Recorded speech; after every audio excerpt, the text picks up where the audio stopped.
Hello friends, मैं रानी कुमारी आप सभी का स्वागत करती हूं। हम लोग पढ़ रहे हैं Indian polity book M Laxmikanth की। इस बुक में हम लोग चैप्टर 4 पढ़ रहे हैं, प्रीएम्बल ऑफ द कॉन्स्टिट्यूशन। लेकिन friends, preamble of the constitution ये चैप्टर पढ़ाने से पहले मैंने चैप्टर 1, चैप्टर 2 और चैप्टर 3 की वीडियो पहले भी बना रखी है। अगर आपने उस वीडियो को नहीं देखा है तो मेरे चैनल को सब्सक्राइब करके मेरे चैनल में जाके आप उस वीडियो को देख सकते हैं। चैप्टर 4 की भी वीडियो मैंने पहले बना रखी है। अगर आपने उस वीडियो को नहीं देखा है तो डिस्क्रिप्शन बॉक्स में उसका लिंक है, आप उस वीडियो को देख लीजिए, जिसमें मैंने डेमोक्रेटिक को पढ़ाया है, सोशलिस्ट को पढ़ाया है, सेकुलर को पढ़ाया है। आज हम लोग पढ़ने वाले हैं रिपब्लिक।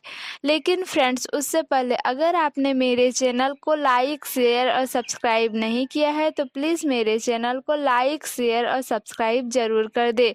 चलिए हम लोग स्टार्ट करते हैं रिपब्लिक।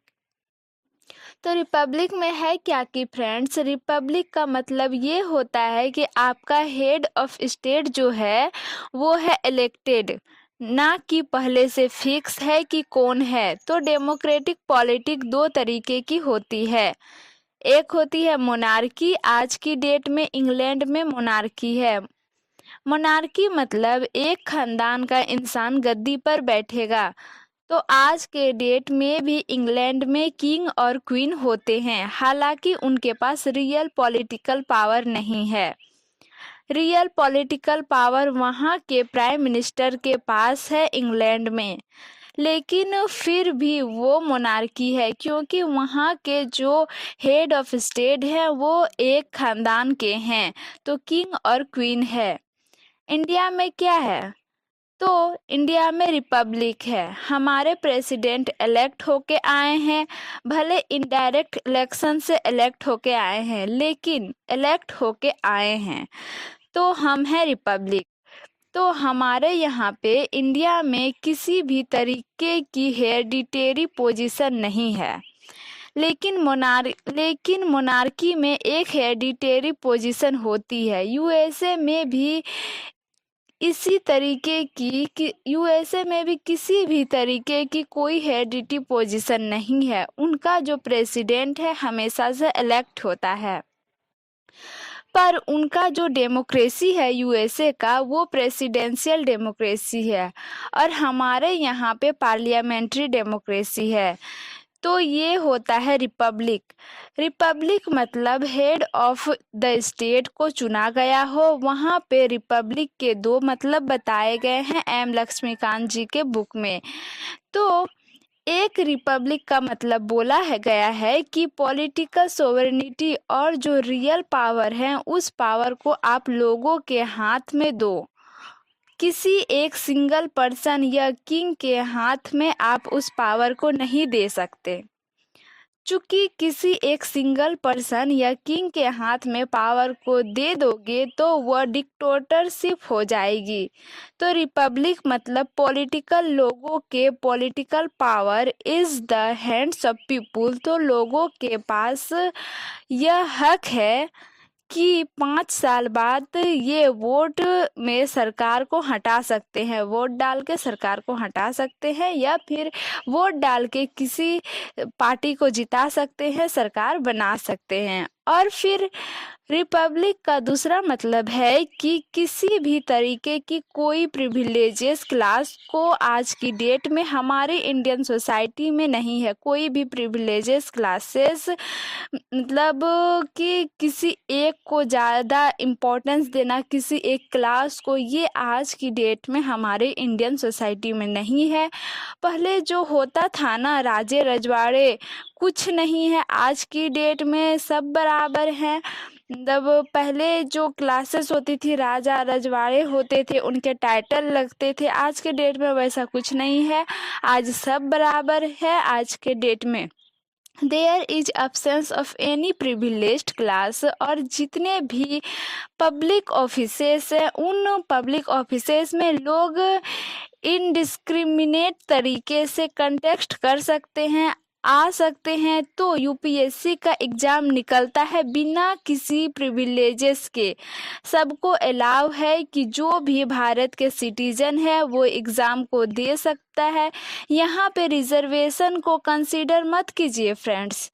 चूंकि रिजर्वेशन दिया गया है उन लोगों को बाकी लोगों के बराबर लाने के लिए जो पहले से डिसएडवांटेज में हैं, जिसको पहले दबाया गया था, पहले से जो डिसएडवांटेज में है। ये रिपब्लिक वाले प्रिविलेजेस हिस्टोरिकल प्रिविलेजेस है कि राजे रजवाड़े हुआ करते थे, उस तरीके का अब कोई भी प्रिविलेजेस अब इंडिया में नहीं है फ्रेंड्स।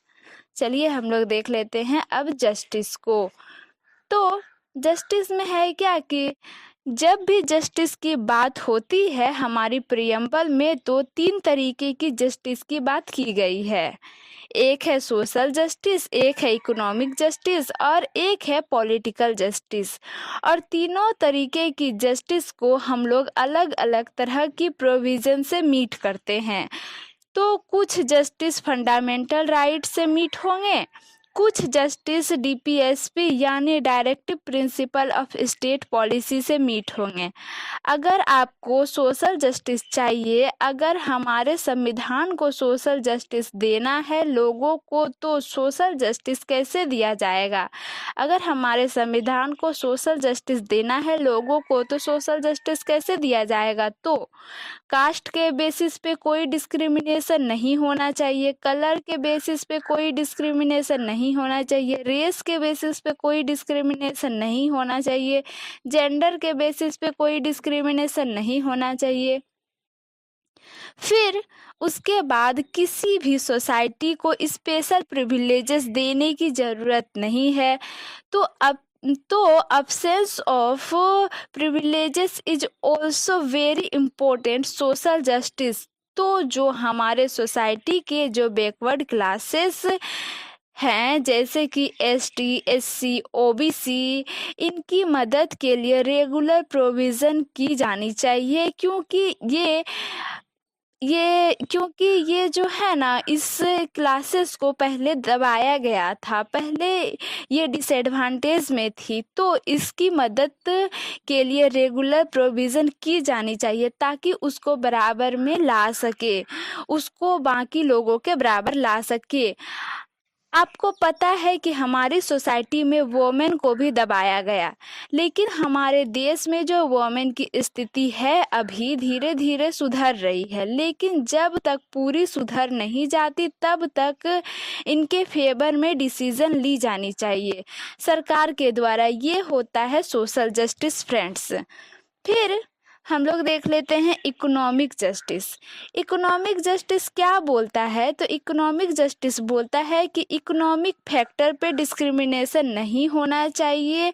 और यहाँ पे क्या बोला जा रहा है कि देखिए, वेल्थ में जो डिफरेंसेस हैं लोगों के वो कम होनी चाहिए, इनकम में जो डिफरेंसेस हैं लोगों के वो कम होनी चाहिए, प्रॉपर्टी में जो डिफरेंसेस हैं वो कम होनी चाहिए। यहाँ लिबर्टी भी दी जाती है। तो इंडिया में इकोनॉमिक जस्टिस के साथ इंडिया में लिबर्टी भी है, और वो लिबर्टी हर इंडिविजुअल को यह मौका देती है कि वो अपने काबिलियत के हिसाब से ऊपर उठे। अगर किसी के पास ज़्यादा दौलत है और किसी के पास कम दौलत है, तो ज़्यादा दौलत वाले के फेवर में कोई चीज़ नहीं होनी चाहिए और कम दौलत वाले के अगेंस्ट कोई चीज़ नहीं होनी चाहिए। क्योंकि रिच के पास रिसोर्सेस ज़्यादा हैं तो वो एक अच्छी लाइफ जिएगा, बट ज़बरदस्ती इंटेंशनल डिस्क्रिमिनेशन नहीं होना चाहिए पुअर के अगेंस्ट में और रिच के फेवर में। ये बोलता है इकोनॉमिक जस्टिस। अगर आप इस इकोनॉमिक जस्टिस के और सोशल जस्टिस के सिद्धांत को अगर आप मिला देते हैं तो बनता है आपका डिस्ट्रीब्यूटिव जस्टिस। फिर हमारे संविधान में पॉलिटिकल जस्टिस की भी बात की गई है, और पॉलिटिकल जस्टिस है क्या कि सब और पॉलिटिकल जस्टिस सबके पास भी है, इक्वल पॉलिटिकल राइट्स है सबके पास, ये सबके पास फ्रीडम है कि पॉलिटिकल ऑफिसेंस के लिए लड़ सकते हैं, इलेक्शन में खड़े हो सकते हैं, वोट डाल सकते हैं। ये जो जस्टिस का सिद्धांत है, economic justice, social justice, political justice, इसको रशियन रेवोल्यूशन से उठाया गया है 1917 में। फिर हम लोग देख लेते हैं लिबर्टी। लिबर्टी में है क्या कि लिबर्टी एक्चुअली में होती क्या है, तो अगर कोई पर्सन एक पर्टिकुलर काम कर रहा है तो उस काम करने से अगर आप उसे रोकते नहीं हैं तो उसको बोलते हैं आप लिबर्टी फ्रेंड्स। इस लिबर्टी से होता क्या है, तो इस लिबर्टी से एक इंसान को काम करने की आज़ादी देने से आप उसके इनर टैलेंट को बाहर निकालने का मौका दे रहे हो। सबकी अपनी अपनी एक टैलेंट है, कोई ज़्यादा टैलेंटेड होता है तो कोई कम टैलेंटेड होता है, और टैलेंट के बेसिस पे, टैलेंट के हिसाब से वो चीज़ें अचीव करते हैं दुनिया में। अगर कोई ज़्यादा टैलेंटेड पर्सन है तो हमारे संविधान की लिबर्टी उसको यह मौका देती है कि वो अपनी एक अलग पहचान बना सके। और प्रियम्बल में अगर बात करो फ्रेंड्स, तो किस किस तरीके की लिबर्टी लिखी हुई है, तो लिबर्टी ऑफ थॉट लिखी हुई है, लिबर्टी ऑफ एक्सप्रेशन लिखी हुई है, लिबर्टी ऑफ बिलीफ लिखी हुई है, लिबर्टी ऑफ फेथ लिखी हुई है, एंड वर्शिप। ये सब की आपको आज़ादी है। मान लीजिए किसी की लिबर्टी वायलेट होती है तो उस लिबर्टी को सेफगार्ड करने के लिए हमारे संविधान में क्या क्या है, तो इस लिबर्टी को सेफगार्ड करने के लिए हमारे संविधान में फंडामेंटल राइट्स हैं। तो fundamental rights are protected justiciable. तो अगर आपके फंडामेंटल राइट्स वायलेट होते हैं तो उस केस में आप कोर्ट्स के पास जाते हैं, हाई कोर्ट्स के पास जा सकते हैं। फंडामेंटल राइट्स के केस में आप सीधे सीधे सुप्रीम कोर्ट के पास जा सकते हैं और अपनी परेशानी बता सकते हैं। इंडियन डेमोक्रेटिक सिस्टम में ठीक तरीके से काम करने के लिए जो लिबर्टी का सिद्धांत है फ्रेंड्स, ये बहुत ज़रूरी है।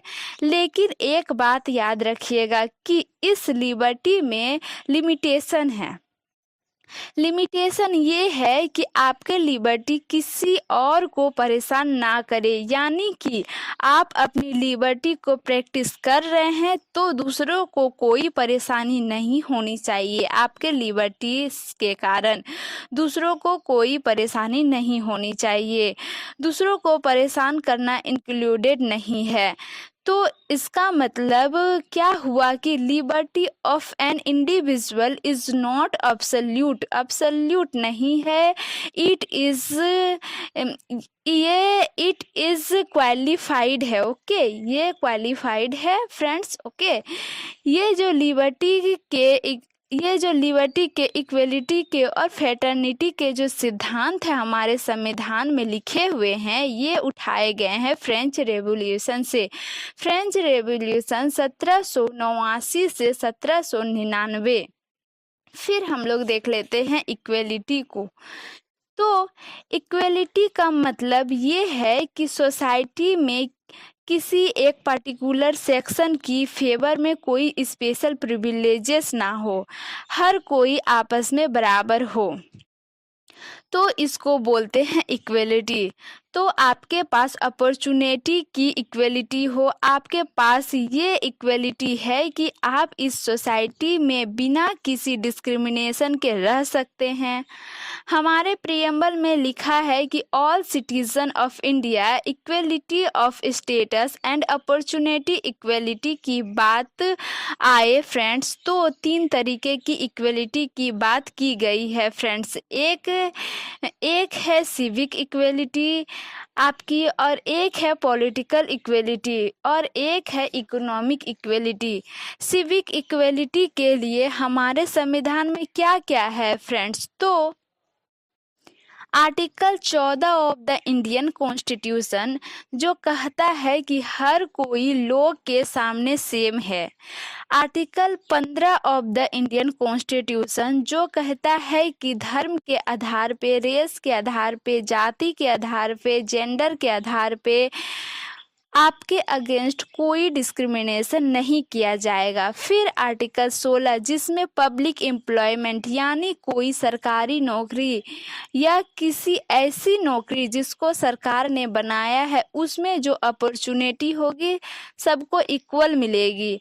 अब यहाँ पे आप बोलेंगे फ्रेंड्स कि आर्टिकल 16 में रिजर्वेशन का प्रावधान किया गया है तो ये इक्वलिटी के अगेंस्ट जाता है। तो देखिए फ्रेंड्स, ये इक्वलिटी के अगेंस्ट नहीं जाता है क्योंकि जिन क्लासेस को रिजर्वेशन दिया गया है वो क्लासेस सोशली डिसएडवांटेज रही है, सोशली उसको दबाया गया है बहुत सालों से, इसलिए इसको बाकी क्लासेस के बराबर लाने के लिए इस रिजर्वेशन के प्रावधान को रखा गया है।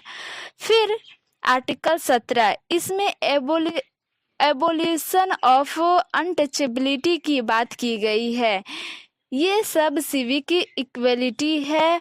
अब किसी के पास कोई स्पेशल टाइटल नहीं है, अब सब एक नागरिक हैं, किसी के पास कोई स्पेशल टाइटल नहीं है। ये तो बात हो गई सारा सिविक इक्वलिटी की। पॉलिटिकल इक्वलिटी की बात की जाए तो पॉलिटिकल इक्वलिटी में क्या है, तो हमारे संविधान में जो पॉलिटिकल इक्वलिटी को मेंटेन करता है, तो देखिए फ्रेंड्स, दो आर्टिकल फ्रेंड्स याद रखिएगा, एक है आर्टिकल 325 और एक है आपका आर्टिकल 326।